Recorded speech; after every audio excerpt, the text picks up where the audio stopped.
I started posting on this channel with the intent of guided meditation as the main focus. And while meditation is very important to me, and I'd still like to create and share more of them along with oracle card readings, I've ended up using it as an outlet. I am an empath, and I know what my values are, my boundaries, where I'm willing to compromise, and where I stand firm. I know who I am. A lot of times I feel unheard and misunderstood. I am not dating or interested in it. My marriage ended with me finding out he'd been cheating for the last 2 years, while I bought his lies, trusted he was out having fun with friends, while I had to have multiple surgeries, including a total hysterectomy, which put me into medical menopause, and took care of our child. I tried dating after, but one was a jerk, one was selfish, one was just too good for me. I met new people. I tried the apps.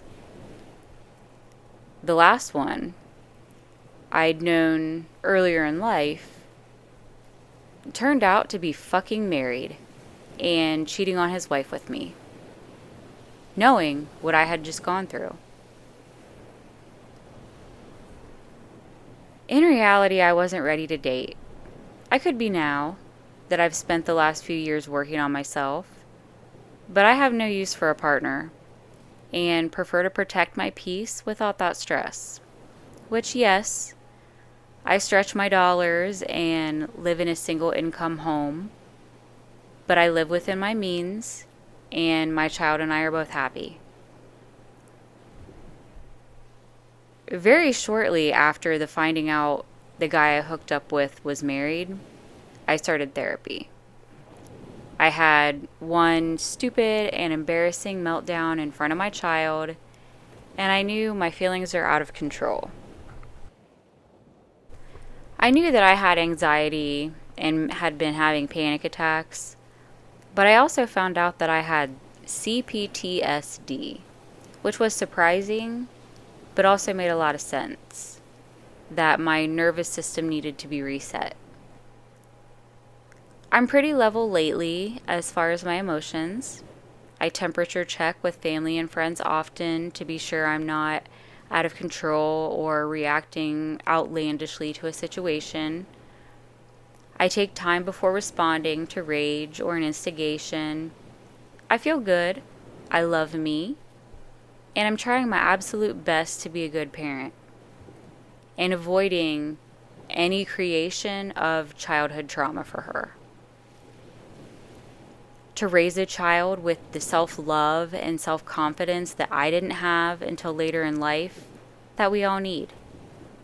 For her to be kind, respectful, and tolerant of others, and also not to be anybody's punching bag or doormat. And I want to earn and maintain her trust. I have always told her, as long as you don't lie to me, you won't ever be in trouble with me, and I will have your back. I'm just putting my thoughts and opinions into the universe, and if nothing comes from it, that's okay. Because I feel better getting it out of my head and clearing my whiteboard. And if I somehow find a community of people from it, even better. I do believe my life lessons and the roads I've traveled could help someone that may be smart enough to learn from the mistakes of others. I learned all of my lessons the hard way, and am doing my best to show my daughter the wisdom and lessons that I've learned. Self-love, self-kindness, and self-compassion are qualities that we all should have. The earlier we learn this, and the sooner that we put it into practice with our daily lives, the easier life will be. Compassion for others, giving grace, building healthy boundaries, and standing firm on your values doesn't hurt anybody either. Love yourself. It's important, and you are worthy of it. I am love. We are love. Namaste.